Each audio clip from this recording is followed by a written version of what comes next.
السلام عليكم ورحمة الله وبركاته. الحمد لله والصلاة والسلام على رسول الله وعلى آله وصحبه ومن والاه. أما بعد، تحدثنا أو في آخر درسنا أخذنا غزوة بني مصطلق. Donc là, il y a 2 semaines, lors du dernier cours, nous avons parlé de l'expédition appelée Bani Mustaliq, qui est surnommée également Ghazwatu al-Muraysi', en référence à un coin d'eau de cette tribu. Et Mustaliq, laqab li rajul. Et Mustaliq, c'est le surnom d'un homme qui se nomme Jadhima, ibn Sa'd ibn Amr. Et nous avions cité, ce sont des tribus min Butun Khuza'a. Et nous sommes arrivés à la conversion ou à l'histoire de Juwayriya, une des épouses du prophète sallallahu alayhi wa sallam. Et nous sommes arrêtés sur certaines de ses qualités et de ses mérites, alors qu'un matin le prophète sallallahu alayhi wa sallam est sorti pour la prière, puis il a tardé jusqu'à la moitié de la journée. En rentrant, il a trouvé Juwayriya radiyallahu anha à sa place où elle avait prié. Elle était en train d'évoquer Allah subhanahu wa ta'ala, de faire du dhikr. Alors le prophète sallallahu alayhi wa sallam lui a dit: Ma zilti hahuna. Le prophète sallallahu alayhi wa sallam lui a dit: tu es toujours là, c'est-à-dire depuis que je suis parti, tu es à cette place en train de faire du dhikr. Elle lui a dit: oui. Alors le prophète sallallahu alayhi wa sallam lui a dit: ala u'allimuki kalimat law qultiha la wasanatha. Puis le prophète sallallahu alayhi wa sallam lui a dit: ne vais-je pas t'informer ou t'enseigner des paroles? Si tu avais prononcé cette parole, ça aurait été l'équivalent de tout ce que tu as dit dans cette journée. Puis le prophète sallallahu alayhi wa sallam lui a enseigné l'invocation Subhanallah wa bihamdih adada khalqih wa rida nafsih wa zinata arshih wa midada kalimatih. Naam, il y a plusieurs façons de faire ce dhikr et plusieurs versions. Dans une version 3 fois, dans une version tu dis Subhanallah adada khalqih, puis tu redis Subhanallah, et ainsi de suite.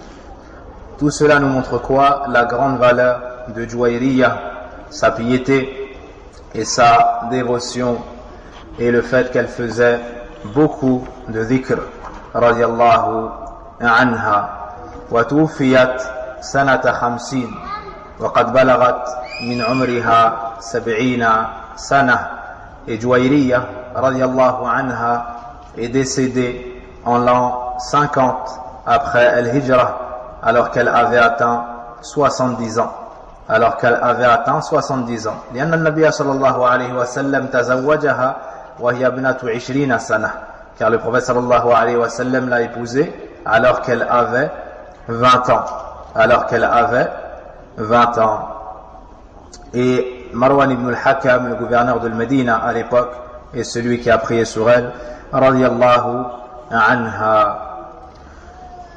Le père de Juwayriya, donc le chef de sa contrée, de sa tribu, Al-Harith ibn Abi Dirar, Aslam, le père de Juwayriya, par la suite s'est converti à l'islam. وكان سيد قومه رضي الله عنه الحارث ibn Abi Dirar. Et وحسن إسلامه. Plusieurs versions ont été citées sur l'histoire de la conversion de Al-Harith ibn Abi Dirar, le père de Juwayriya, l'épouse du prophète sallallahu alayhi wa sallam. Ibn Hisham rahimahullah ta'ala dit: Bisirat al-Tamrid yuqal, on dit que Al-Harith ibn Abi Dirar est venu à Al-Madina, avec 2 de ses enfants et d'autres personnes, en prenant avec lui de nombreux chameaux. en prenant avec lui de nombreux chameaux. Et en chemin, alors qu'il regardait ces chameaux, il a vu la beauté, la grosseur de 2 de ces chameaux. Qu'a-t-il donc fait? Il les a cachés dans un endroit. Qu'a-t-il donc fait? Il les a cachés dans un endroit. Fi shi' min shi'ab al-aqiq. Lorsqu'il est arrivé à Al-Madina, il est parti voir le prophète sallallahu alayhi wa sallam et lui a dit: vous avez pris ma fille et voici ce que j'ai apporté en rançon pour la récupérer et rentrer avec elle. Puis le prophète sallallahu alayhi wa sallam lui a dit: et qu'en est-il des 2 chameaux? Qu'en est-il des 2 chameaux que tu as cachés? Alors Al-Harith ibn Abi Dirar a dit: والذي نفسي بيده لا يعلم ذلك إلا الله. Il a dit: par celui qui détient mon âme dans sa main, لم يطلع على هذا إلا الله. Personne n'a vu cela si ce n'est Allah. Yani en chemin, il s'est arrêté, il est parti cacher 2 chameaux, il a continué son chemin. Arrive à Al-Medina, il vient voir le prophète sallallahu alayhi wa sallam, lui propose de donner cela pour récupérer sa fille. Le prophète sallallahu alayhi wa sallam lui dit: wa ayna al-ba'iran, et où sont les 2 autres chameaux que tu as cachés dans tel endroit? Alors Al-Harith ibn Abi Dirar s'est étonné et a dit: ashhadu an la ilaha illallah wa ashhadu annaka rasulullah sallallahu alayhi wa sallam fa wallahi ma tala ala dhalika illallah. Je jure par Allah que personne n'a eu connaissance de cela, personne n'a vu cela si ce n'est Allah. Fa aslama huwa wa ibnah. Donc il s'est converti, et ainsi que ses 2 fils et certaines personnes de son peuple. ثم قيل إن النبي صلى الله عليه وسلم خطبها لوالدها. Puis il dit qu'il fut dit également que le prophète sallallahu alayhi wa sallam par la suite l'a demandé en mariage à son père et l'a épousé. إلا أن هذه القصة ضعيفة لا تصح, si ce n'est que cette version et cette histoire n'est pas authentique.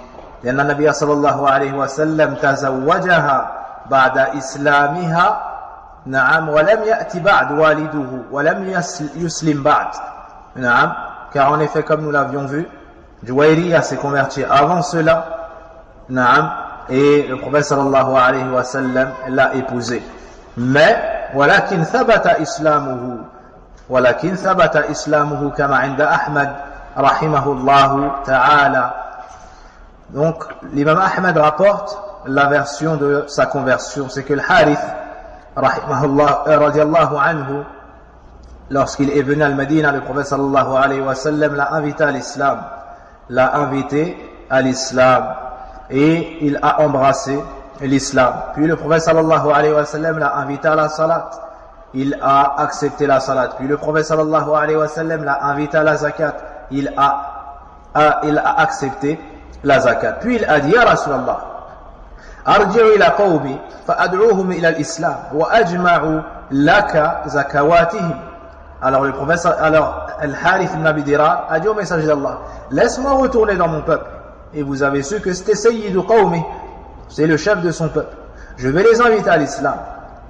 Et ensuite je réunirai leur zakat et envoie-moi un messager et je lui remettrai la zakat des gens de mon peuple.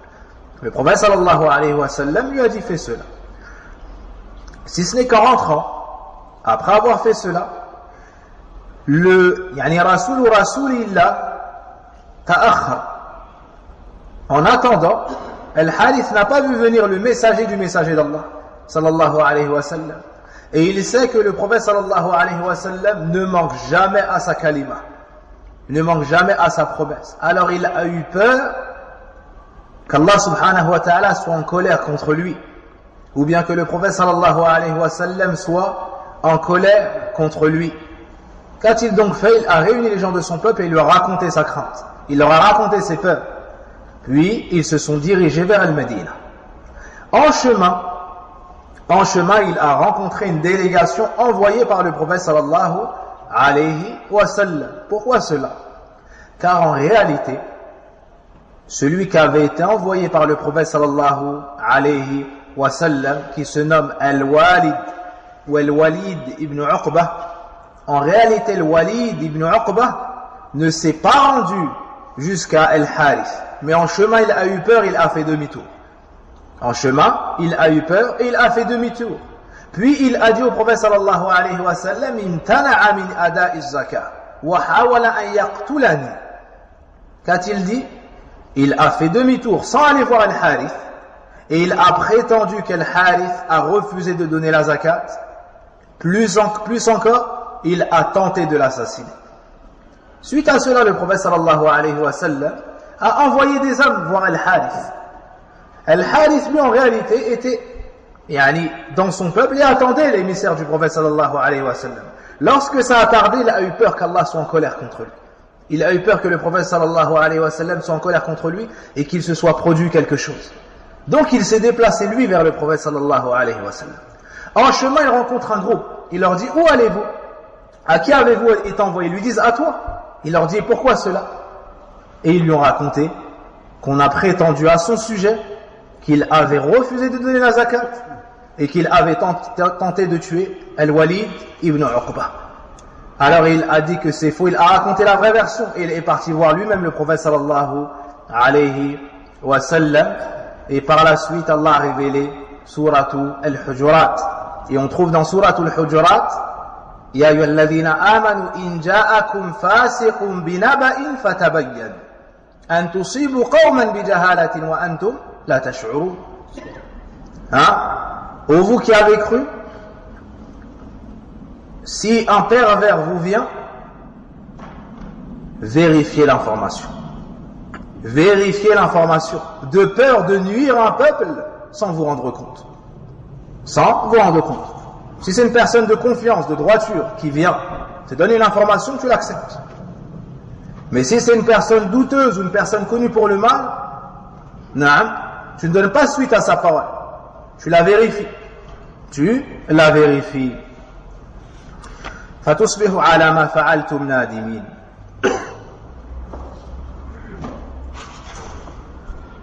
فتصبحوا على ما فعلتم نادمين. Lors du retour de la bataille de Bani Mustaliq, il y a eu deux événements. Et à leur habitude, Ahlul Nifaq حاولوا أن يفتنوا المؤمنين المسلمين الصادقين وإثارة الفتن. À leur habitude, les gens de l'hypocrisie, al-munafiqun, les hypocrites, ont tenté de semer la zizanie dans les rangs des croyants. À Ghazwat Bani Mustaliq, un groupe parmi les munafiqun sont partis avec le prophète sallallahu alayhi wa sallam. Et en chemin, ils ont tenté de diviser al-muhajirun et al-ansar. Wa hada da'bu al-munafiqin wa ahli al-fitan. التفريقة بين المؤمنين وإثارة الفتن. Donc les hypocrites en chemin ont tenté de diviser le muhajir et l'Ansar et de faire une fitna entre eux.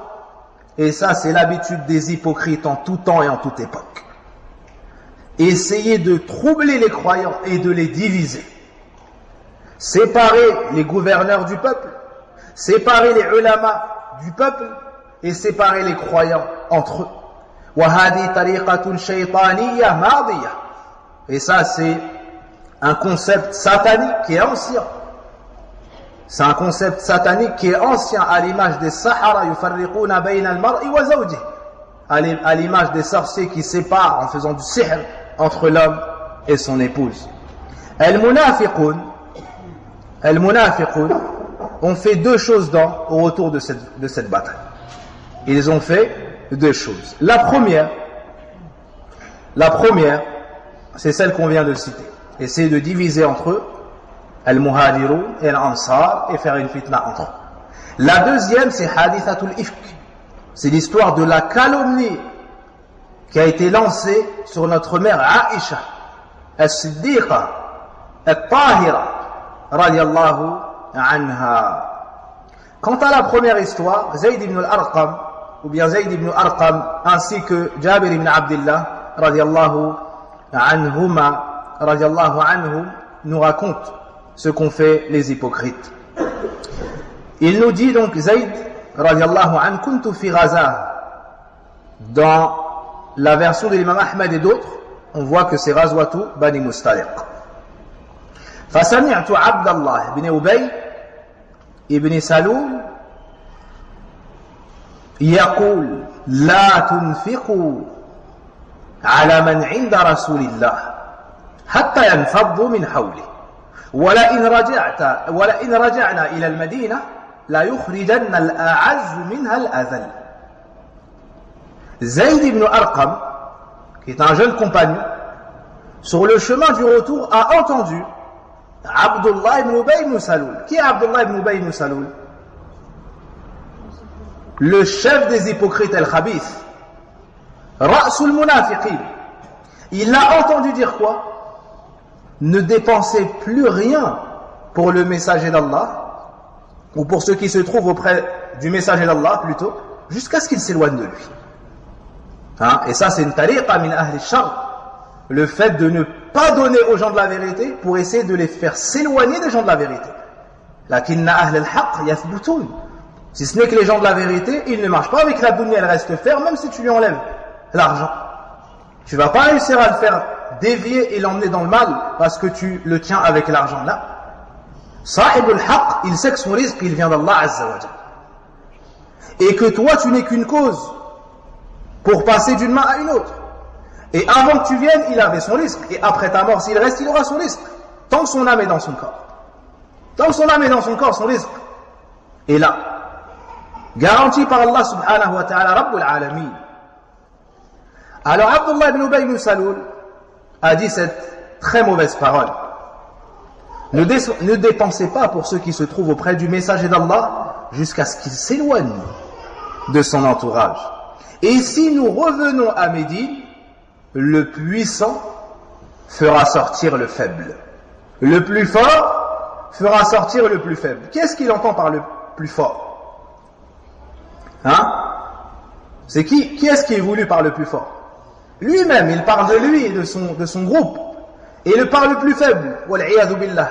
Al-Nabi sallallahu alayhi wa sallam. Hein? Wal-muwahhidin. As-sadiqin al-mu'minin. Donc, selon lui, le plus fort c'est lui et sa troupe, et le plus faible c'est Rasulullah sallallahu alayhi wa sallam et Sahaba, les véridiques. Zayd ibn Arqam a entendu cette parole. Alors, يعني ذكرها لعمي dans le hadith, فذكره لعمي, يعني il l'a cité à son oncle. Qui est voulu par son oncle dans ce hadith-là? Sayyidul Khazraj, Sa'd ibn Ubadah. C'est pas son vrai oncle, mais il a dit son oncle. Son oncle, c'est Thabit ibn Qais. L'oncle de Zayd ibn Arqam, c'est Thabit ibn Qais. Mais là, dans le hadith, il a dit Dhakartu li ammi, en parlant de Sa'd ibn Ubadah. Il a pris cette information et il l'a répétée au prophète sallallahu alayhi wa sallam. Sa'd ibn Ubadah est parti voir le prophète sallallahu alayhi wa sallam et lui a dit Zayd, dit qu'il a entendu Abdullah ibn Ubay ibn Salul dire Kaita wa Kait. Alors le prophète sallallahu alayhi wa sallam l'a convoqué, lui et ceux qui étaient en sa présence. Ils sont venus et ils ont juré qu'ils n'ont rien dit. Qu'est-ce qu'on voit min sifatil munafiqin al-affaki al-kadhib? Parmi les caractéristiques les plus propres les plus propres aux hypocrites, isti'mal al-kadhib lil khalas min mawqifin harij. Parmi les aptitudes des hypocrites, le fait d'utiliser le mensonge pour se sortir des situations difficiles.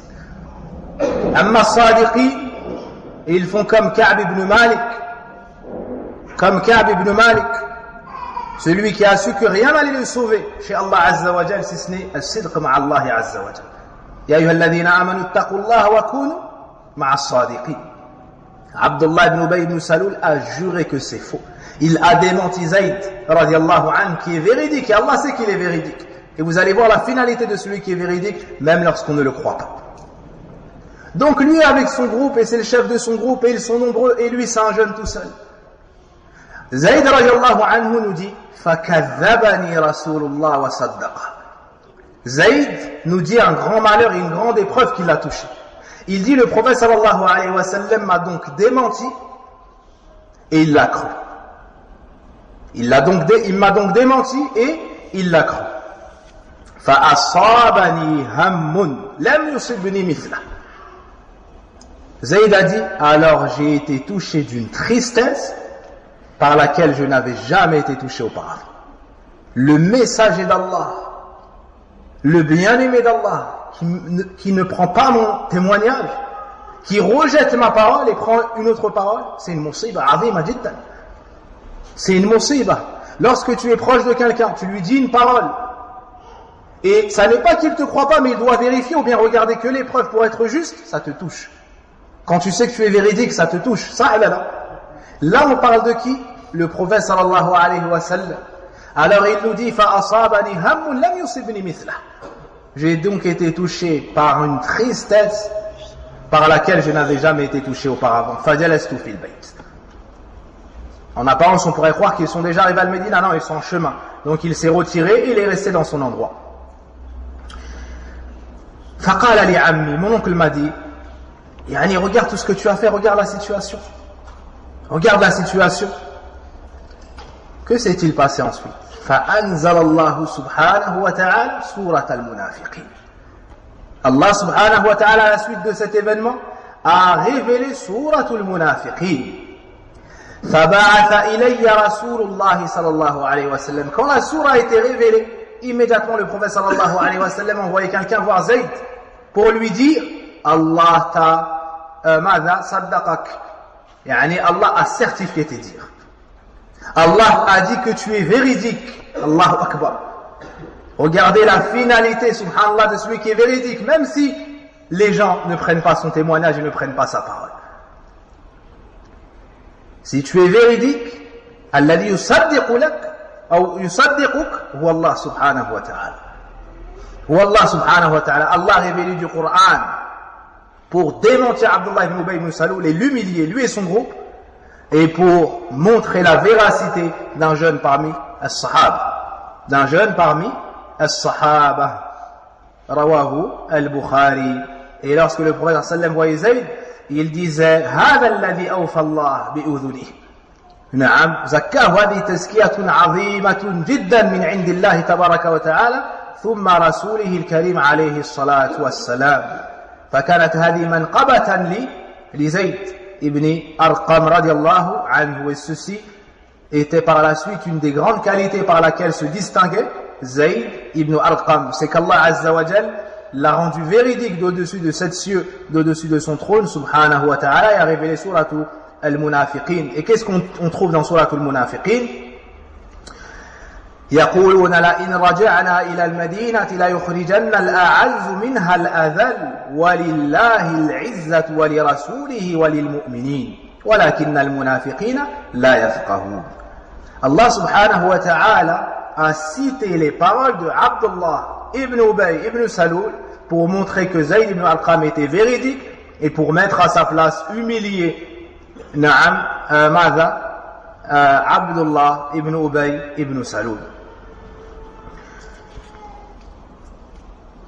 هذه القصة الأولى.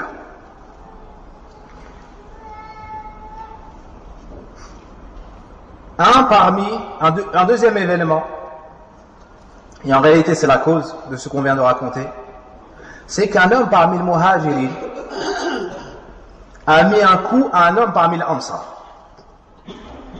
Un homme parmi le Muhajirin s'est disputé avec un homme parmi l'Ansar. جاء في الحديث أنه كسعه أي ضربه في دبوره. هذه كانت نقيصة عند أهل اليمن، وتعرفون أن قبائل الأنصار أصلهم من اليمن. Donc un parmi al-Muhajirin a mis un coup à un parmi l'Ansar, il lui a mis un coup au postérieur, et ceci était une humiliation. Ceci était une humiliation. Il a été dit que le nom du Muhajiri était Jahjah ibn Mas'ud.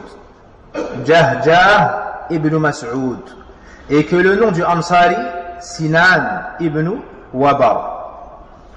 فقال الأنصاري يا للأنصار وقال المهاجري يا للمهاجرين فسمع النبي صلى الله عليه وسلم ذلك فقال ما بال دعوى الجاهلية فذكروا له الأمر.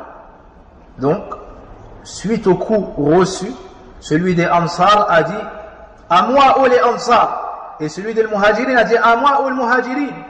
Et le camp des Muhajirin s'est fait, les Muhajirin, le camp des Ansar s'est fait, et ils se sont disputés.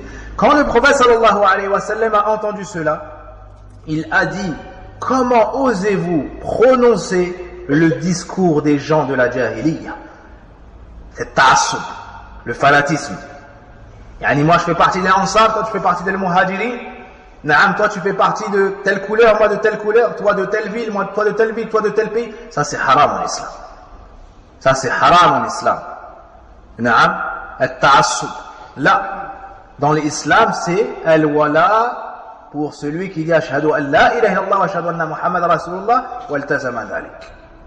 Waltazama dhalik. Alors le prophète sallallahu alayhi wa sallam les a mis en garde contre cet appel au comportement de la période anté-islamique. Puis ils lui ont dit ce qu'il se passait. Un parmi les Muhajirin a mis un coup à un parmi les Ansar. فَقَالَ دَعُوهَا فَإِنَّهَا مُنْتِنَةٌ. Le prophète sallallahu alayhi wa sallam leur a ordonné de délaisser ce comportement. Abdullah ibn Ubay ibn Salul وستعرفون بدراسة السيرة أن المنافقين دائما يتربصون. Et au fur et à mesure des cours de Sira, on verra que les gens du mal ne font qu'attendre l'occasion de toucher les gens de la vérité d'une manière ou d'une autre. Encore une fois ici, Abdullah ibn Salul, lorsqu'il a entendu cela, il a dit vraiment ils ont fait ça? C'est-à-dire les gens de Mecca sont venus chez nous, on les a accueillis et ils nous font ça? Donc il a allumé la fitna. Puis à ce moment-là il a dit Amma wallah la in raja'na ila al-madinati la yukhrijanna al-a'azzu min al-adal. Donc de cette version on tire la cause de la parole de Abdullah ibn Ubay ibn Salul. Cette parole-là est parvenue à Omar ibn Khattab. Omar ibn Khattab a dit au prophète sallam Ya Rasulallah, laisse-moi me débarrasser de lui. Laisse-moi me débarrasser de lui, de cet hypocrite. Et le prophète sallallahu alayhi wa sallam lui a dit non, afin qu'on ne dise pas que le prophète Muhammad sallallahu alayhi wa sallam se débarrasse de ses compagnons. Donc on voit ici que la cause de la parole de Abdullah ibn Ubay ibn Salul fut cette dispute entre un parmi les Muhajirin et un parmi les Ansar. Il a donc essayé de faire la fitna entre eux. Ici on voit la noblesse du prophète sallallahu alayhi wa sallam et comment est-ce qu'il prenait en main les histoires et les affaires de son peuple. Son grand rang, la transmission du Coran, ses expéditions ne l'empêchaient pas de gérer les affaires de son peuple et les problèmes de société. Ici, une dispute entre deux personnes pourrait paraître insignifiante pour un dirigeant, mais le prophète sallallahu alayhi wa sallam mettait tout en œuvre pour qu'il n'y ait jamais de division chez Sahaba. Pour qu'il n'y ait jamais de division chez les Sahaba. Alors le prophète sallallahu alayhi wa sallam a ordonné de lever le camp. Et ils ont avancé. Ils ont avancé tout le reste de la journée. La nuit, ils ont continué à avancer. La journée suivante, ils ont continué à avancer jusqu'au coucher, jusqu'à être touchés et tapés par le soleil. Ensuite, ils se sont arrêtés et ils ont dormi directement.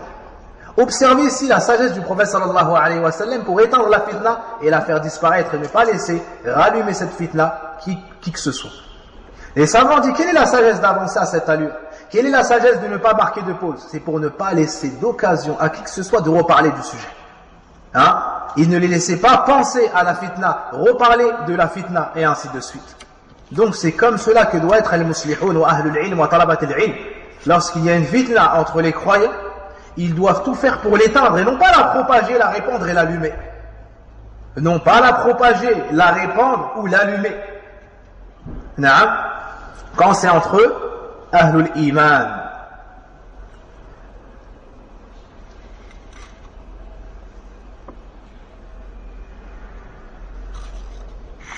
Abdullah ibn Abdillah ibn Ubay ibn Saloul, le fils du chef des hypocrites. Nous avons déjà parlé de lui. C'est un pieux croyant. Son père est la tête des hypocrites et lui, c'est un pieux parmi les croyants. Lorsque lui est parvenue la parole de Abdullah ibn Ubay ibn Saloul, son père, qu'a-t-il fait? Il est parti voir le prophète sallallahu alayhi wa sallam et lui a dit: Ya Rasulallah, balagani annaka turidu qatla Abdillah ibn Ubay ibn Saloul. Au message d'Allah, il m'est parvenu que tu souhaites exécuter Abdullah ibn Ubay ibn Saloul suite à sa parole. Suite à sa parole. Si tu veux vraiment faire cela, famurni bi. Si vraiment tu souhaites faire cela et que cette décision est inéluctable, alors charge-moi de cela. Allahu Akbar. Alors charge-moi moi de cela. Puis il a dit radiallahu anhu: فأنا أحمل إليك رأسه. سبحان الله. فوالله لقد علمت الخزرج ما كان لها من رجل أبر بوالده مني. Écoutez cette parole. Abdullah ibn Abdillah ibn Ubay, le fils, dit: par Allah, certes la tribu de Khazraj tout entière a connaissance qu'il n'y a pas un enfant plus pieux envers ses parents que moi. Allahu Akbar. Il n'y en a pas un qui est meilleur avec ses parents que moi, meilleur avec son père que moi. وإني أخشى أن تأمر به غيري فيقتله فلا تدعني نفسي أنظر إلى قاتل عبد الله بن أبي يمشي في الناس فأقتل رجلا مؤمنا بكافر فأهلك في النار.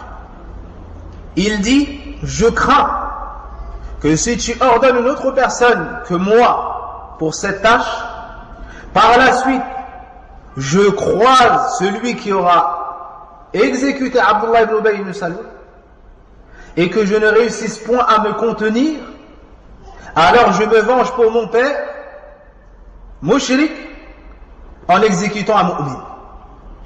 En exécutant un mu'min. Donc je préfère faire cela moi-même.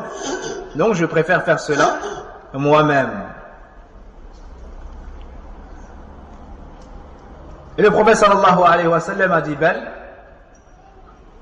le prophète sallam a dit: mais on le traitera plutôt avec douceur. On le laissera en notre compagnie tant qu'il restera avec nous. Arrivé à la frontière de Médina, donc au retour du voyage, Abdullah ibn Ubay ibn Saloul, le chef des hypocrites, va pour entrer à Médina. Son fils Abdullah ibn Abdillah arrive et le prend, il saisit sa monture et l'empêche d'entrer à Médina. Il le bloque à l'entrée de Médina et il ne laisse pas entrer à Médina. Puis le père se plaint aux gens: regardez mon fils, il m'empêche d'entrer à Médina. Et le fils dit: tu n'entreras pas à Médine tant que le message d'Allah sallallahu alayhi wa sallam ne t'aura pas donné la permission. Cheikh Atiyya Muhammad Salim rahimahullah ta'ala en Sharh al-Arba'in Nawawiyya ajoute: hatta ya'rifa man al-a'az wa man al-azal, jusqu'à ce qu'il sache qui est le puissant et qui est le faible. Qui est le puissant et qui est le faible. C'est-à-dire c'est lui le faible. Wa man naha nahwa, et le puissant c'est le prophète sallam wa atba'uh.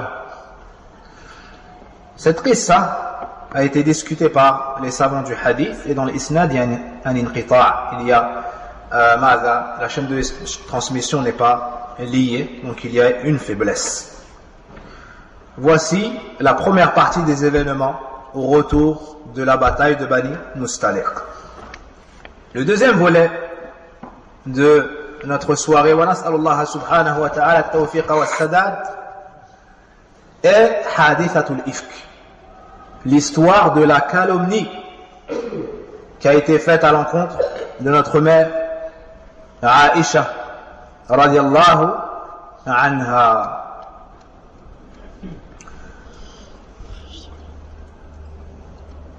Et juste avant cela, il y a eu, Allahu alam, l'ordre des événements, il y a eu un grand vent. Sur le chemin du retour, il y a eu un grand vent. Habbat ir-rih. Jabir ibn Abdullah raconte ce hadith, il est dans le recueil Imam Muslim. Et là, donc, il y a eu un vent très fort. Et les compagnons ont eu peur. Le prophète sallallahu alayhi wa sallam leur a dit, Bu'ithat hadi ar-rih li mawti munafiq. N'ayez pas peur, ce vent-là a été envoyé suite à la mort d'un hypocrite. فلما دخلوا المدينة إذا بمنافق عظيم منهم قد مات وهو رافع ابن تابوت من رؤوسهم وجاء أن اسمه رفاعة ابن زيد طيب وقيل زيد يعني اختلفوا في اسمه على كل حال ابن رفاعة من بني قينقاع. Donc un des grands hypocrites de Médina est décédé et ce vent en était un signe. Passons à l'histoire de Hadithatul Ifk, la calomnie à l'égard de Aïcha radiallahu anha. من المعلوم أن عائشة رضي الله عنها خرجت مع النبي صلى الله عليه وسلم في هذه الغزوة.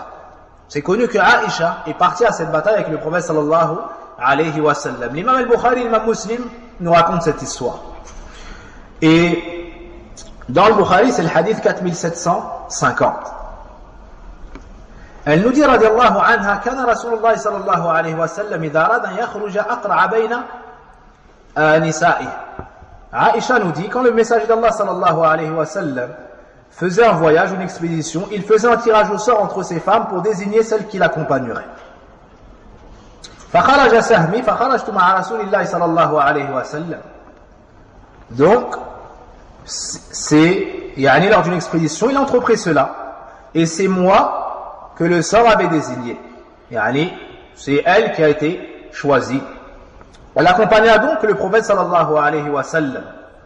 بعدما نزل الحجاب أي الأمر بفرضية الحجاب. Cet événement-là a eu lieu après la révélation de l'obligation faite aux femmes de porter le hijab. De porter le hijab.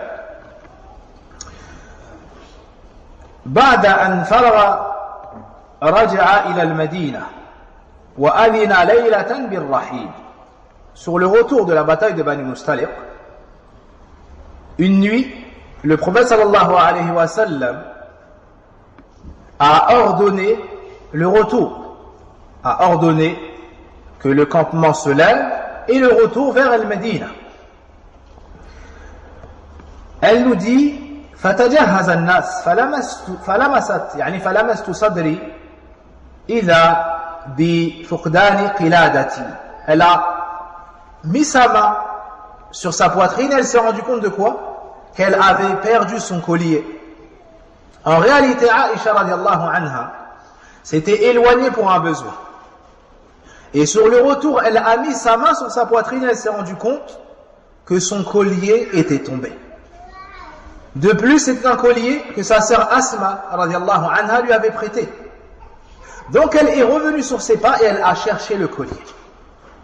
Elle a cherché le collier. فذهبت تلتمسه. Donc c'est la cause de son retard. فأقبل الرهط الذي كانوا يحملون هوجده. Et Aïcha et les femmes après l'ordre du hijab étaient portées dans une chose qu'on appelle hawdajun. Donc c'est une chose qu'on met sur la monture, sur le chameau, et qui est dotée d'un voilage pour cacher, d'un voile pour cacher la femme à l'intérieur de cela. Pour cacher la femme à l'intérieur de cela.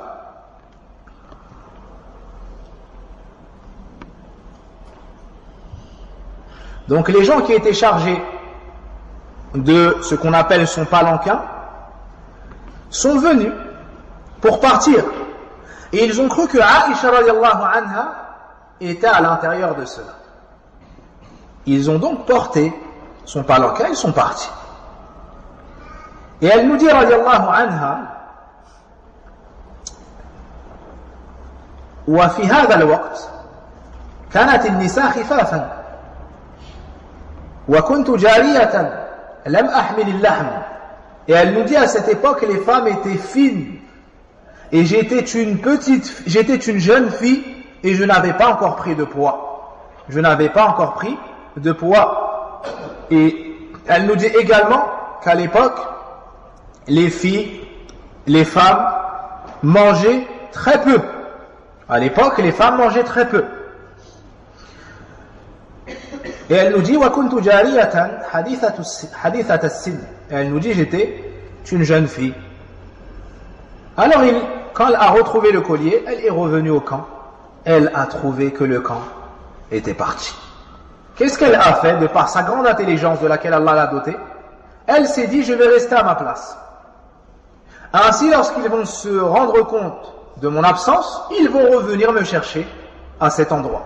Alors que beaucoup auraient pu paniquer, beaucoup auraient pu tenter d'aller à droite ou à gauche, mais elle, de par son intelligence, elle est restée à sa place en se disant qu'en s'apercevant de son absence, ils reviendront la chercher au point de départ. Elle s'est donc assise dans cet endroit. Mais mais le sommeil, elle fut gagnée par le sommeil. Elle fut gagnée par le sommeil. Elle nous dit, je m'endormis. فبينما هي جالسة وغلبتها النوم وكان صفوان ابن معطل من وراء الجيش لحقها. Un homme parmi les Sahaba qui se prénomme Safwan ibn al-Mu'attal. Safwan ibn al-Mu'attal. Safwan ibn al-Mu'attal était en retrait. Donc, il est arrivé que plus tardivement à la position du camp. En arrivant, il a aperçu une personne. Il est venu et en venant, il s'est rendu compte que c'était Aïcha radiallahu anha, car il la connaissait avant la révélation du hijab. Il la connaissait avant la révélation du hijab. Alors il a dit Inna lillah wa inna ilayhi raji'un.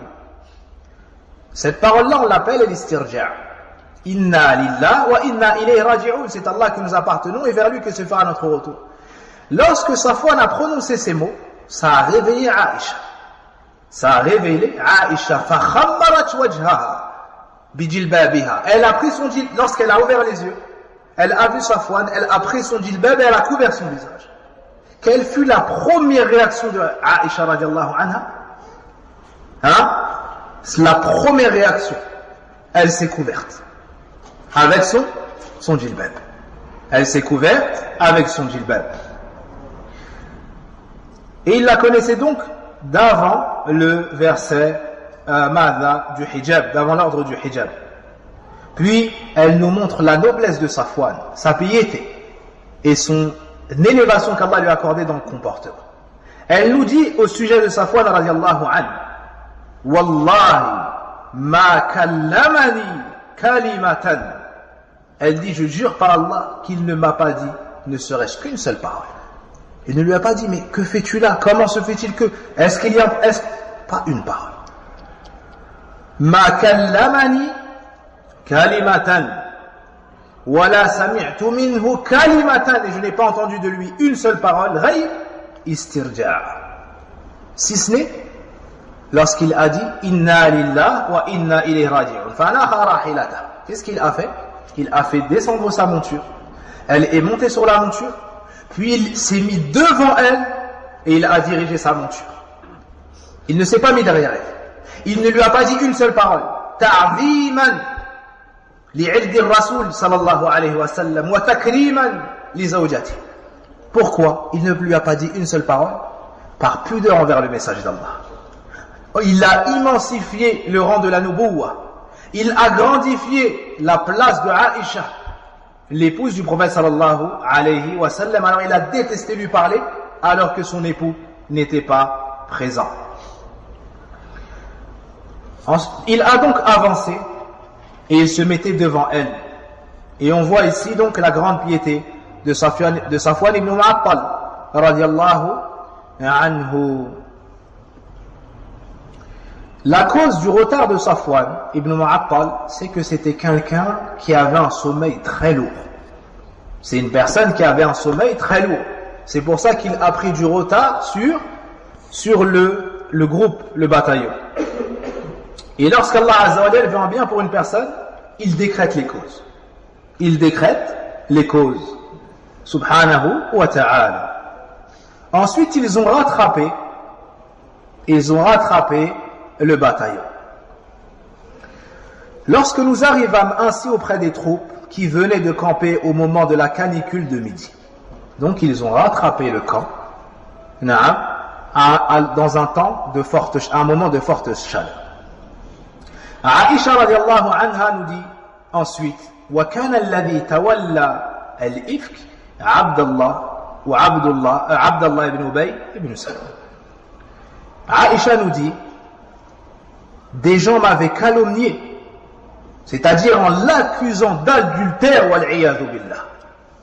La femme du prophète sallallahu alayhi wa sallam, la fille de Abu Bakr, son épouse préférée, la plus savante des femmes de la communauté et du monde, a été accusée de cette parole gravissime.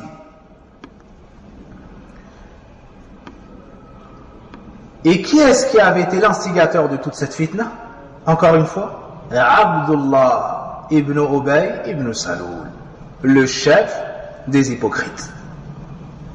Donc il s'était chargé de la plus lourde part de la calomnie. C'est lui qui a forgé ce mensonge. C'est lui qui allait d'assise en assise pour parler de cela. C'est lui qui développait cela. C'est lui qui tentait de faire croire à cela. Donc la tête de la fitna ici c'était Abdullah ibn Ubay ibn Salul.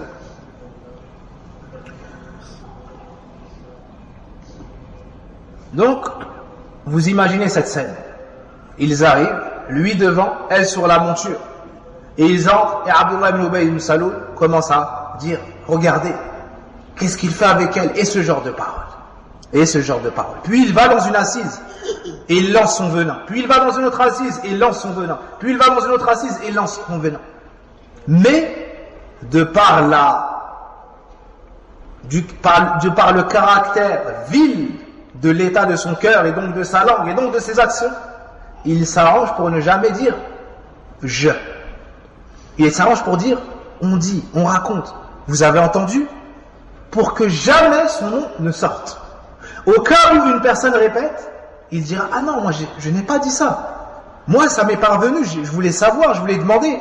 Non, il m'a mal compris. Et ce genre de parole-là, ça c'est la tariqa de al-munafiqin. À leur tête, Abdullah ibn Ubay ibn Salul. Abdullah ibn Ubay ibn Salul. Quant à Zayd ibn Arqam, tout à l'heure, qu'est-ce qu'on a vu de lui? Il a entendu une kalima, il a témoigné de cette kalima. Est-ce que tu dis ça? Oui, je dis cela. Tu l'as entendu? Oui, je l'ai entendu. Hakada, al-mu'min, al-sadiq. Ensuite, ils sont arrivés à Al-Madina, elle nous dit maridtu shahran. Elle est tombée malade durant un mois. Arrivée à Al-Madina, elle est tombée malade durant un mois. Et il ne faut pas comprendre qu'elle était au courant de la fitna. Là, elle raconte la fitna. Mais à ce moment-là, elle n'est pas encore au courant de ce qu'on dit d'elle. Elle n'est pas encore au courant des accusations. C'est compris? Donc ils entrent à Al-Madina et arrivent à Al-Madina, elle tombe malade. Allah a décrété par rahma pour elle. Et subhanallah, il se peut que vous détestiez une chose et qu'il y ait un grand bien dedans. La fitna a duré plus d'un mois. La fitna a duré plus d'un mois. Et elle est tombée malade durant un mois. Donc elle ne sortait pas, elle n'était pas au courant de ce qu'il se passe. Ça c'est la rahma d'Allah pour Aïcha. Afin que qu'au moment où elle découvre la gravité des paroles à son sujet, et le moment du secours d'Allah, il n'y ait pas un non-moment. Ça c'est une rahma de la part d'Allah subhanahu wa ta'ala sur elle. Il se peut que la personne soit malade, elle soit en colère. Il se peut que la personne soit malade, elle y voit du mal. Mais Allah azza wa jalla alimun hakim.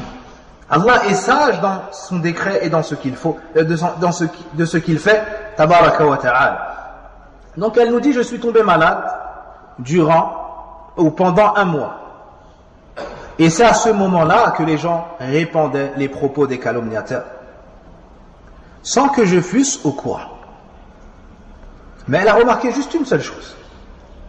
Dans ce moment-là, elle n'était au courant de rien. Mais il y a une seule chose qui a attiré son attention. Laquelle? Elle nous dit, radiallahu anha,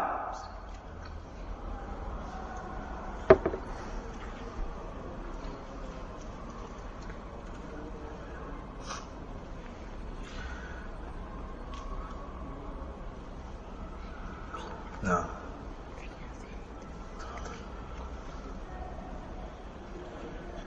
Donc elle nous dit, fahalaka man halak. On est arrivé à Médina, a péri ceux qui ont péri, c'est-à-dire ceux qui ont parlé dans cela. Et celui qui avait la plus grande part est Abdullah ibn Ubay ibn Salul. Puis elle nous dit, radiallahu anha, faqadimna al-Madinata, fashtakaytu, hina qadimtu al-Madinata shahran. Elle nous dit, elle est tombée malade durant un mois. وَالنَّاسُ يَتَكَلَّمُونَ فِي هَذَا. Et les gens parlaient à ce sujet. وَأَنَا لَا أَعْلَمُ. Elle dit, je n'étais pas au courant de cela. إِلَّا أَنِّي لَا أَعْرِفُ لُطْفَ رَسُولِ اللَّهِ صَلَى اللَّهُ عَلَيْهِ وَسَلَّمْ فِي مَرَضِهِ. Elle me dit, il n'y a qu'une chose qui me paraît étrange, c'est que je ne trouvais pas la douceur et l'aimabilité du prophète sallallahu alayhi wa sallam à mon égard lorsque j'étais malade habituellement. Il n'y a que ça qui avait changé. C'est que lorsque j'étais malade, le prophète sallallahu alayhi wa sallam était très gentil avec moi. Il était très aimable et très doux.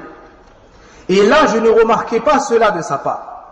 Je ne remarquais pas cela de sa part.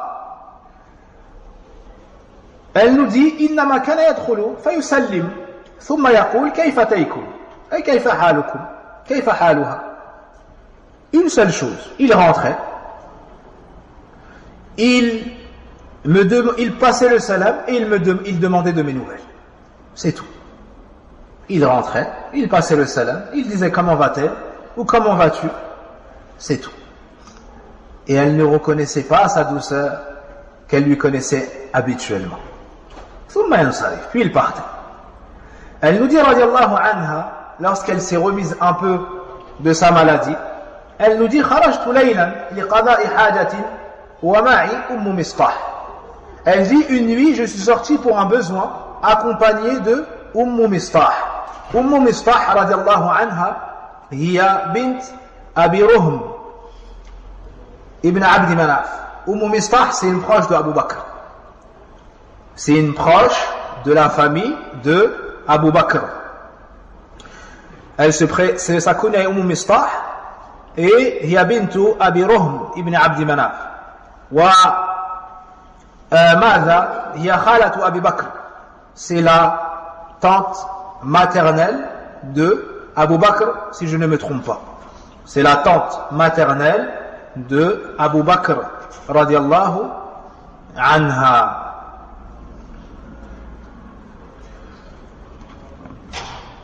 Ils sont donc partis pour un besoin, et sur le chemin du retour, donc à cette époque, il faut comprendre qu'il n'y avait pas de toilettes, il n'y avait pas d'endroit fait pour cela. Donc ils s'éloignaient pour leurs besoins, et ils ne faisaient ça que la nuit, et ils rentraient, et cela jusqu'à l'autre nuit, ainsi de suite. C'était avant que nous eussions des latrines à proximité de nos maisons. Nous suivions la coutume des anciens Arabes qui allaient satisfaire leurs besoins naturels dans des terrains vagues, et tout comme eux, nous répugnions à voir les latrines près de nos demeures à cause de leur mauvaise odeur. Ça, c'est dans la version de Muslim. Je partis donc en compagnie de Umm Mistah, qui était la fille de Abdurrahman, de Abu Ruhm ibn Abdil Muttalib ibn Abdi Manaf. Sa mère, Bintu Sakhr ibn Amir, était la tante maternelle de Abu Bakr as-Siddiq. Et son fils était Mistah. Naam. Après avoir satisfait nos besoins, nous revenions. Et proche de la maison, Umm Mistah, radiallahu anha, Mada trébucha sur une partie de son vêtement. Donc sur le chemin, Atharat Umm Mistah fi mirtiha. Faqalat ta'isa Mistah. sur le chemin du retour proche des maisons, Mistah a trébuché sur son vêtement. En tombant, elle a dit que périsse Mistah. Elle parle de qui? Son fils. Qu'accompagne le mal à tout jamais, que soit accompagné Mistah par le mal à tout jamais. Quelle fut la réaction de Aïcha? Quelle est la réaction du croyant lorsqu'il entend qu'on parle, qu'on médit sur un croyant? Aïcha radiallahu anha a dit Bi'sa ma qult. Elle lui a dit, quelle mauvaise parole as-tu prononcée ici? Awatasubbina rajulan qad shahida badran. Est-ce que tu te permets de parler sur un homme qui a participé à la bataille de Badr? Dites-moi ici, qui est-ce qui parle à qui? Qui parle à qui? Aïcha parle à Mistah. Qui est Mistah pour elle? C'est sa grande tante. Et Mistah parle de qui? De Mistah. Qui est Mistah pour elle? C'est son fils. Donc elle jarah son propre fils pour le haqq. Elle critique son fils pour le haqq. Et elle ne défend pas son fils qui a fauté parce que c'est son fils. Qui est-ce qui défend et qui est-ce qui reprend sur une mauvaise parole? Aïcha, elle reprend qui? Sa grande tante. Elle reprend sa grande tante qui parle de son propre fils. Pour que tu saches que le croyant véridique, il est du côté du haqq. في كل زمان وفي كل مكان ويتعصب لأحد ولا يتعصب لأحد المؤمن. Il ne fait pas de ta'assub, il ne fait pas le fanatisme, il s'accroche ou il défend les gens du faux parce que c'est son ami, parce que c'est son copain, parce que c'est ses parents. Non, quand c'est haqq, tu dis c'est haqq, quand c'est batil, tu dis c'est batil, avec la sagesse adéquate dans l'utilisation des termes et la préservation du rang de celui auquel tu t'adresses. Alors Aïcha lui a dit bi'sa ma qult atasubbina rajulan qad shahida badra. Quelle mauvaise parole prononces-tu ici? Parles-tu ainsi d'un homme? Tu insultes un homme qui a participé à la bataille de Badr. Et là on voit la grande place, comme on le disait tantôt, que les gens de la bataille de Badr avaient une grande valeur dans le cœur des croyants. Alors Mistah a dit Hey Hanta. Hanta, ça signifie, elle lui a dit ô toi la fille distraite du mal des gens. Hanta, c'est la personne qui est distraite, qui est insouciante devant le mal des gens. Devant le mal des gens. Elle a peu de connaissance du vice et du mal qu'on peut faire à son encontre et ainsi de suite. Donc Mistah lui a dit n'es-tu pas au courant de ce qu'il dit?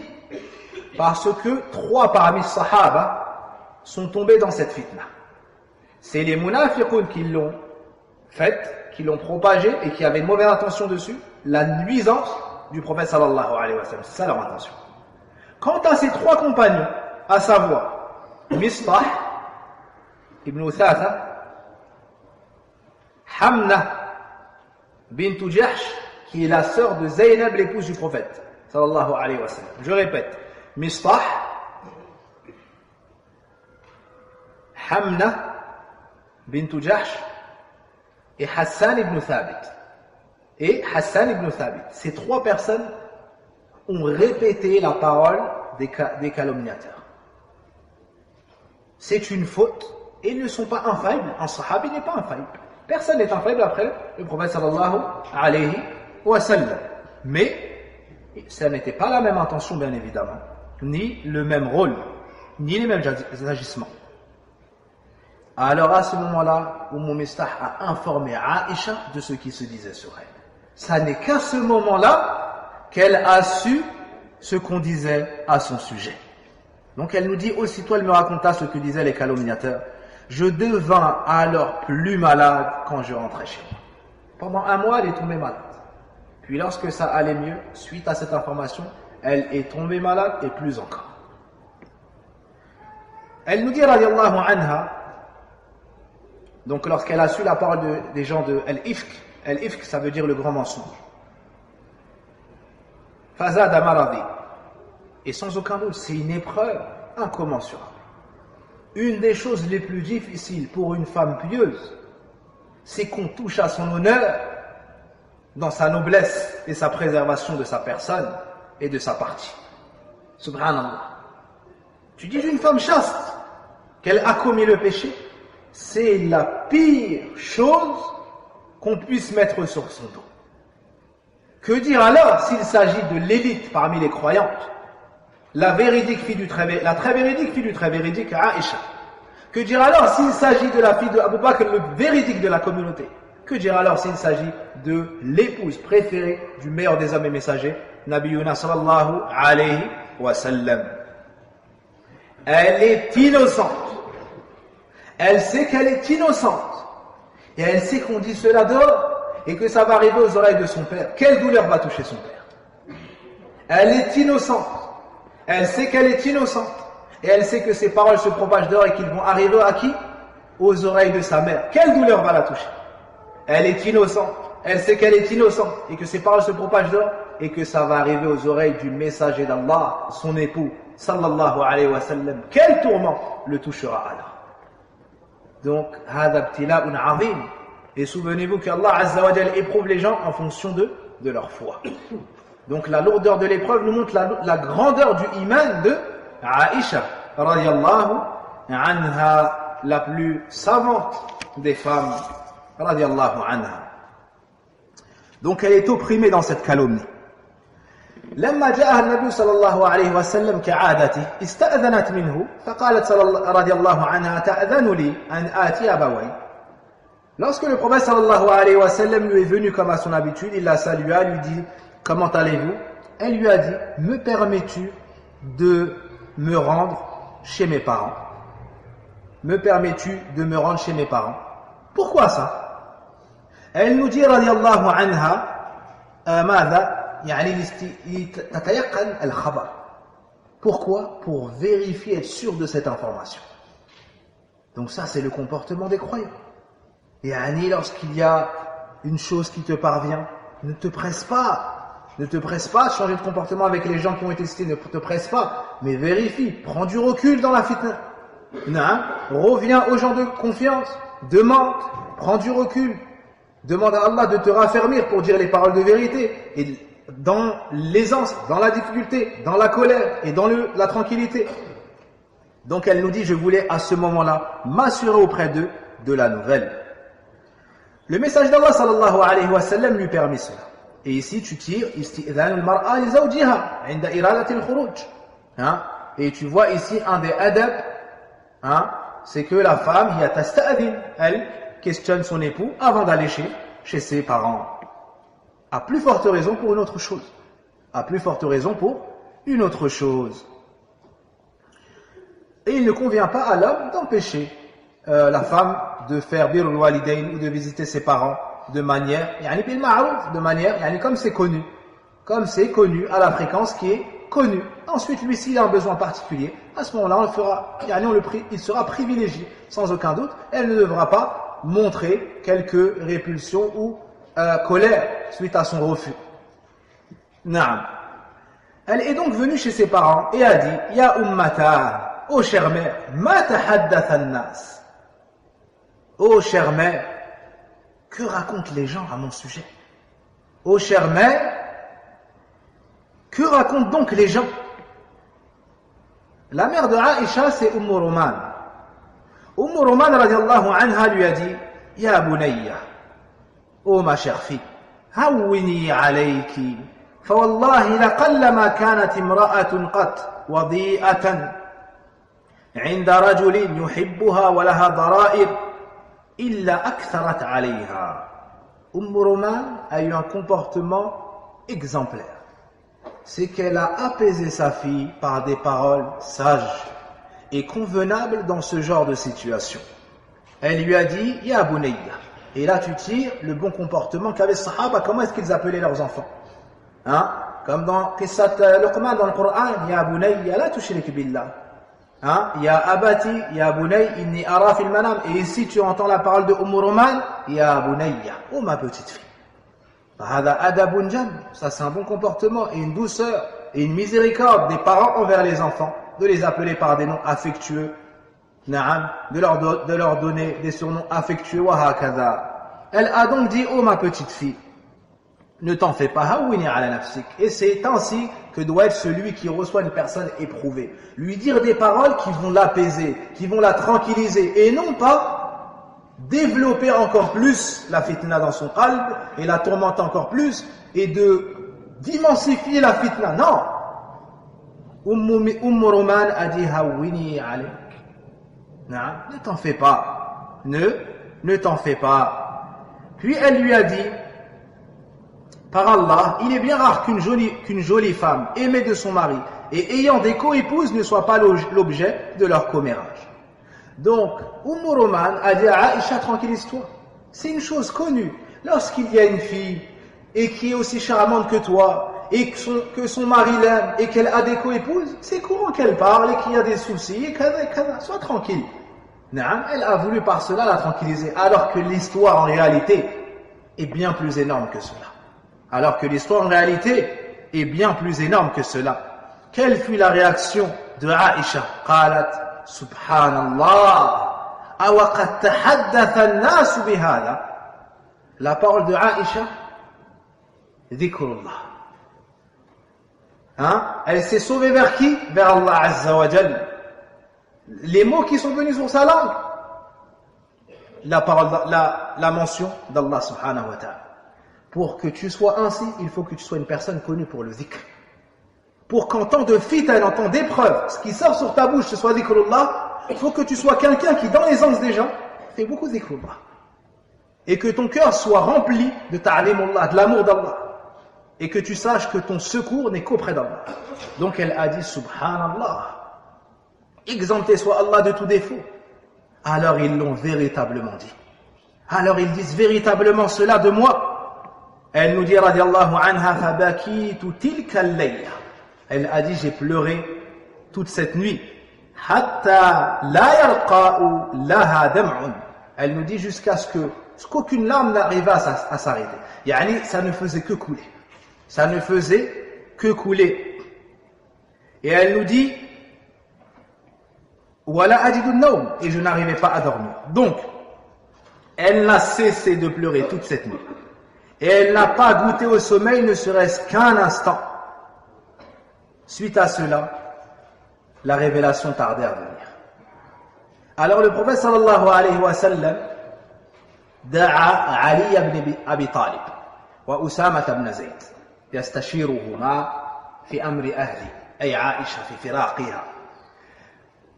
Le prophète sallallahu alayhi wa sallam a convoqué Ali ibn Abi Talib, son cousin, le premier enfant croyant, et il a convoqué Usama ibn Zayd, son bien-aimé fils de son bien-aimé. Et il leur a demandé conseil dans cette situation. Qu'est-ce qu'il lui conseille concernant son épouse Aïcha, radiallahu anha, devant la grandeur de cette fitna. Quant à Usama, radiallahu anha, il lui a parlé selon ce qu'il connaît de son innocence. Et il lui a dit, Nama hiya ahluk, wa la na'lamu fiha illa khayra. Il lui a dit, c'est ton épouse. On connaît d'elle que le bien.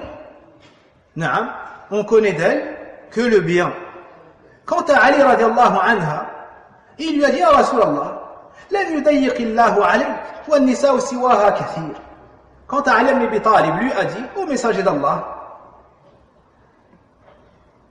Allah ne t'a pas mis à l'étroit concernant les femmes, et en dehors d'elles, les femmes sont nombreuses.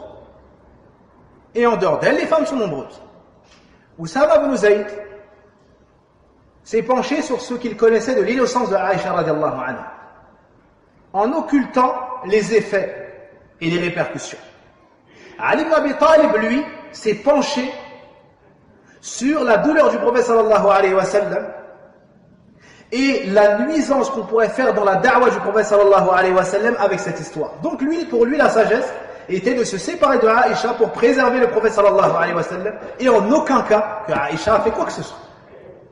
Il faut bien comprendre cela. Abadan. Naam. Puis le prophète sallallahu alayhi wa sallam, avant cela, Ali a dit, mais malgré ça, Salil Jariya tasduq.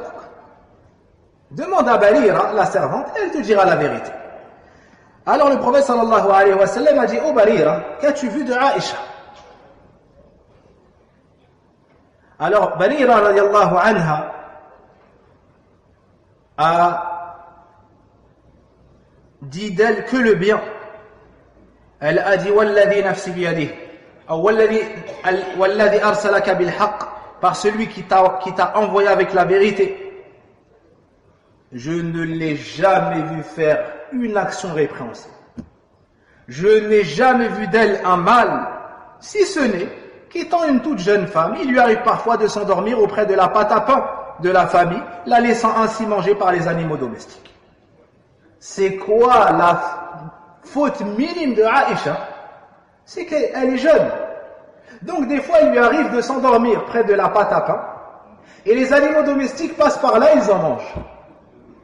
Vous avez compris ce qu'on appellerait nous la faute de Aïcha? C'est ça la critique qu'on peut dire sur Aïcha. Allahu Akbar. Allahu Akbar. Le niveau de critique de Aïcha, c'est celui-ci seulement. C'est un niveau qu'on ne trouverait pas chez un homme au jour d'aujourd'hui. C'est un niveau qu'on ne trouverait pas chez un homme au jour d'aujourd'hui. Donc c'est un exemple chez les Nisa. Voici les exemples qu'il nous faut suivre. Et voici les exemples qu'il nous faut propager auprès de nos mères et sœurs et tantes, filles, épouses et autres. Radiallahu anha. Puis elle a dit,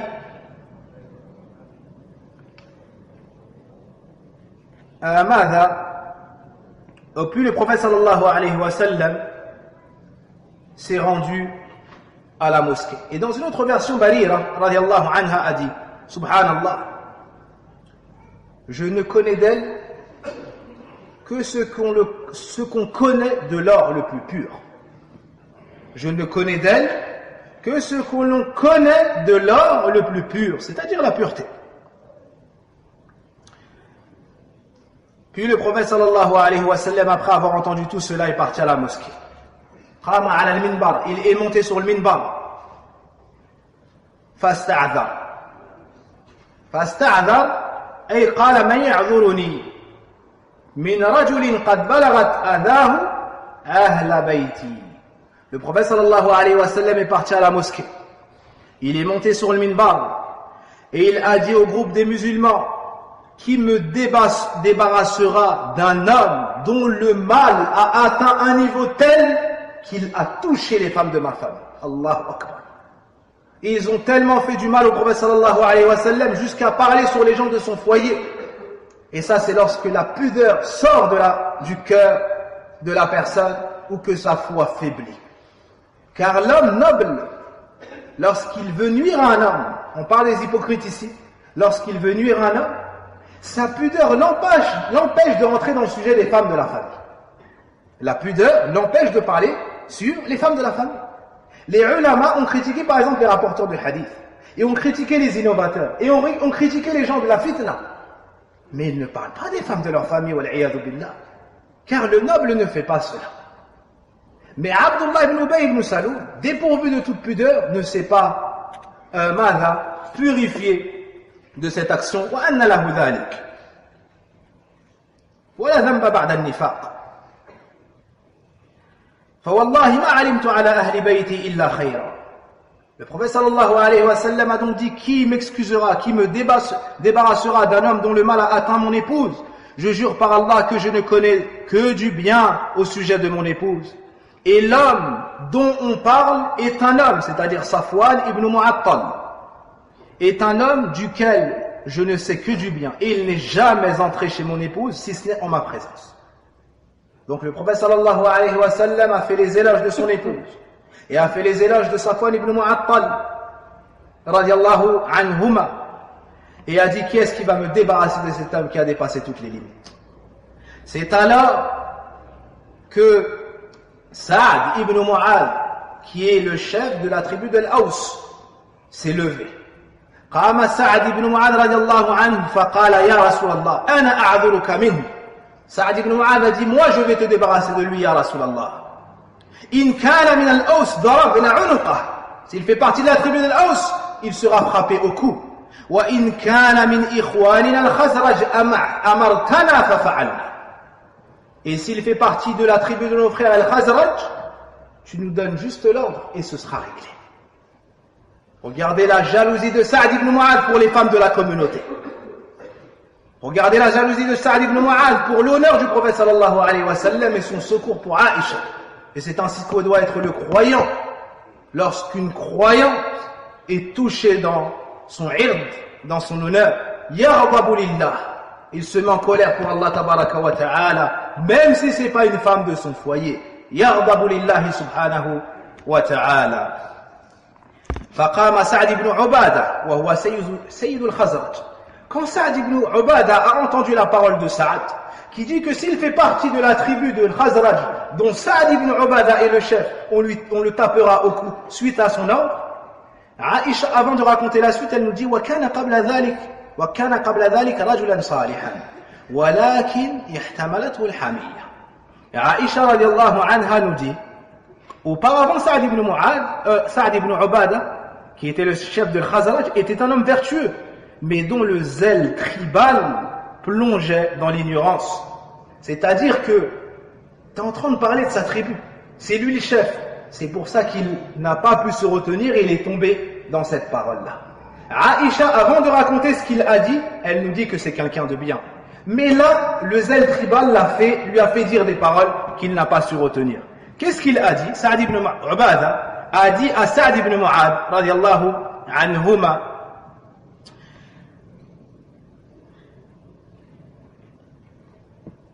kadhabta la'amrullah. Il a dit tu mens par Allah, dans le sens tu te trompes. La taqtuluhu. Na'am. La taqtuluhu wa la taqdiru ala qatlihi.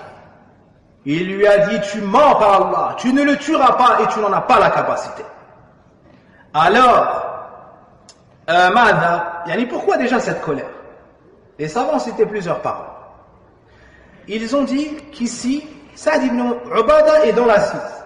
Sa'd ibn Mu'adh se lève, parle pour les gens de son peuple, dont il est le chef, et il parle pour les gens de la tribu de Sa'd ibn Ubada en sa présence. C'est comme s'il avait occulté le chef de Al-Khazraj en sa présence. C'est comme si Sa'd ibn Ubada aurait voulu de Sa'd ibn Mu'adh qu'il dise, quant au Khazraj, voici leur chef, Sa'd ibn Ubada, dis-lui et il fera. Le fait que de lui-même il ait pris la décision, ça l'a blessé. Ça c'est une explication donnée par les ulama. Deuxièmement, c'est comme si la suspicion elle est dans son groupe. C'est comme si la suspicion était jetée sur Al-Khazraj. Quoi qu'il en soit, ils sont tous des vertueux parmi les compagnons. À ce moment-là, suite à la parole de Sa'd ibn Ubada qui a dit à Sa'd ibn Mu'adh kadhabta al-amrullah la taqtuluhu wa la taqdir. À ce moment-là, un autre homme s'est levé, un troisième. Et c'est le cousin de Sa'd ibn Mu'adh. Le cousin de Sa'd ibn Mu'adh, qui se nomme Usayd ibn Hudayr, s'est levé. Et c'est donc le Ibn Am, Sa'd ibn Mu'adh. فقال لسعد بن عبادة رضي الله عنهم كذبت لعمر الله لنقتلن وإنك منافق تدافع عن المنافقين. Saïd, ou plutôt Usayd ibn Hudayr, qui est le cousin de Sa'd ibn Mu'adh, s'est levé et a dit à Sa'd ibn Ubadah, tu mens, ou bien tu te trompes. Par Allah, on va se débarrasser de lui. Et toi, en réalité, tu es un hypocrite et tu débats au sujet des hypocrites. Donc, ils ont commencé à se disputer. Ibn Taymiyyah, rahimahullah ta'ala, nous dit concernant ce passage, ces trois personnes qui se sont disputées, tous font partie des gens du paradis. Et des pieux parmi les compagnons. Et il n'y a pas parmi eux un qui est hypocrite ou un autre. Donc tu comprends que des fois il y a une fitna. Et l'un dit de l'autre hypocrite, et l'un dit d'eux, et personne d'entre eux n'a ce qualificatif. Mais ils font tous partie des gens du paradis. Et il se peut que la personne prononce une parole suite à un effort de réflexion, ou bien autre, il dit c'est un kafir ou c'est un hypocrite ou autre, et en réalité personne n'a ce qualificatif. Donc les deux groupes, Al-Ansar, Al-Aws, ont commencé à s'exciter et sont arrivés à un point où ils allaient se combattre. À un point où ils allaient se combattre. Alors le prophète sallallahu alayhi wa sallam les a apaisés, leur a demandé de faire le silence et les a calmés jusqu'à ce que les gens se tuent. الحمد لله وبعد. قالت عائشة رضي الله عنها: فمكثت يومي ذلك لا يرقؤ لي دمع ولا أكتحل بنوم وهكذا خلال يومين. Aïcha radiallahu anha nous dit ensuite: tout ce jour-là, je le passais en larmes et je n'y goûtais aucun instant de sommeil. La nuit suivante, je la passais également dans cet état, à tel point que mes parents crurent que mes larmes me briseraient le cœur. Pendant qu'ils étaient assis auprès de moi, et alors que j'étais encore en larmes, une femme des Ansar demanda de me voir. Je la fis entrer chez moi, elle s'assit et commença à pleurer à son tour. Une femme parmi les Ansar est rentrée chez Aïcha. Elle a pris place avec elle. Et devant la tristesse de Aïcha et ses larmes, elle s'est mise elle aussi à s'associer à sa douleur et à ses larmes. Puis le prophète sallallahu alayhi wa sallam est entré chez eux. Fatashahad. Wa qala amma ba'd. Puis il a dit à Aïcha: fa inna balaghani anki kada wa kada. Il lui a dit: oh Aïcha, il m'est parvenu à ton sujet telle et telle chose.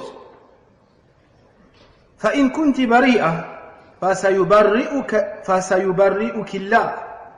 Si tu es innocente, Allah t'innocentera. Wa in kunti almamti bi dhanbin fastaghfirillah wa tubi ilayhi.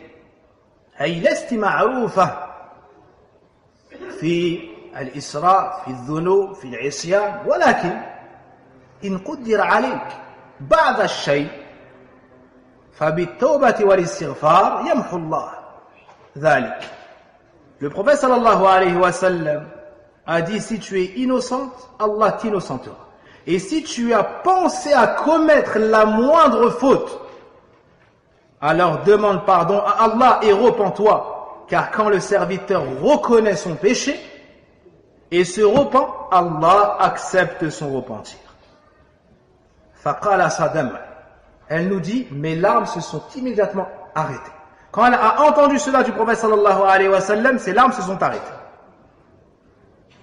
Qultu li abi ya abati ajib rasulallah. Elle a dit: oh mon cher père, réponds au messager d'Allah. فقال والله ما أدري ما أقول لرسول الله.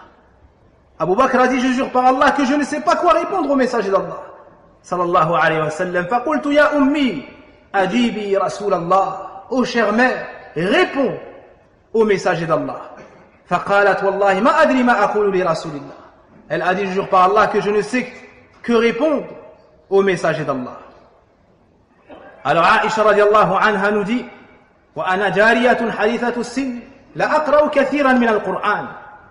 Elle nous dit: alors que j'étais encore très jeune et que je ne retenais pas beaucoup de Coran, j'ai dit: inni wallah laqad alimtu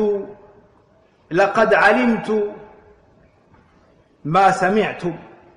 Elle a dit: je jure par Allah que je sais ce que vous avez entendu. wa anna hadha al-hadith qad istaqarra fi anfusikum wa saddaqtum bih. Je sais ce que vous avez entendu. Et je suis sûr que cette parole s'est ancrée dans vos cœurs au point d'y croire. Aïcha est touchée par ce qu'on lui demande ici et ce qu'on lui dit ici. Et si je vous dis ici que je suis innocente alors qu'Allah sait que je suis innocente, la tusaddiqunani. Vous ne me croirez pas. بذلك ولئن اعترفت لكم بأمر والله يعلم أني بريئة لتصدقني. Et si je reconnais cette chose alors qu'Allah sait que je suis innocent, alors vous y croirez. Si je dis je suis innocente, vous n'allez pas le croire. Et si je dis j'ai commis le péché, vous allez le croire alors qu'Allah sait que dans tous les cas je suis innocente. والله ما أجد لكم مثلا إلا قول أبي يوسف. C'est-à-dire Yaqub. Dans la fitna, là pas, des fois lorsque la fitna est grande et le traumatisme profond, tu n'arrives pas à te souvenir un nom qui est très proche à la base et connu de tous. Elle a dit: je ne trouve à dire en réponse que la même parole prononcée par le père de Youssouf. فَصَبْرٌ جَمِيلٌ وَاللَّهُ الْمُسْتَعَانُ عَلَى مَا تَصِفُ. Allahu Akbar. Ya laha min imra'a Depuis le début, on a entendu deux paroles de Aïcha. Quelle est la première parole qu'elle a prononcée? Subhanallah. Et ici, fasabrun jamil, wallahu al-musta'anu ala ma tasifun. Elle a cherché les mots, elle a cherché la solution où? Kalamullah. Kalamullah, inda al-fitan. Kalamullah. Inda al-fitan, tu retiens ta langue. Inda al-fitan, tu prends du recul. Inda al-fitan, tu retiens ce bout de chair. Comme l'a fait Aïcha. Alors qu'elle a été accusée, et elle est innocente, et son honneur est meilleur que le nôtre, et plus sacré que le nôtre, de par sa grande place, sa piété chez Allah, puis de par sa place dans la vie du prophète sallallahu alayhi wa sallam. Elle a dit donc, j'endurerai de la plus belle façon, et c'est auprès d'Allah qu'on trouve l'aide devant ce que vous dites. Ensuite, elle s'est tournée et elle s'est allongée dans son lit. Et elle s'est allongée dans son lit.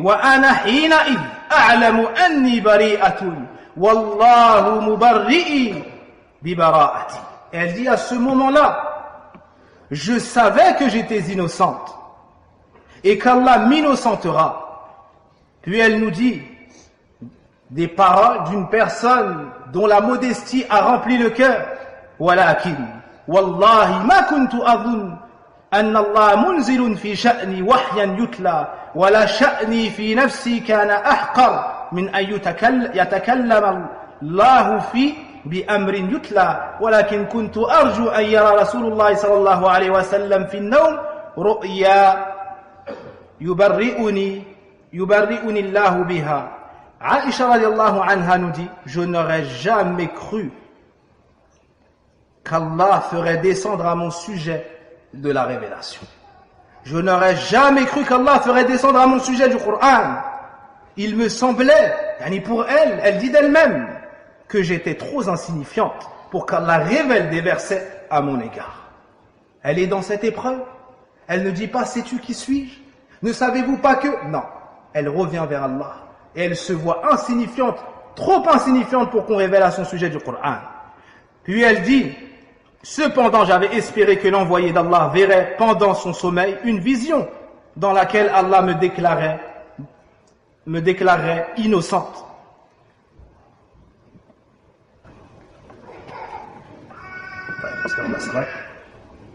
On s'arrête sur ça, on poursuit, on conclut après la salat, inshallah. Subhanakallahumma wa bihamdik. أشهد أن لا إله إلا أنت أستغفرك وأتوب إليك.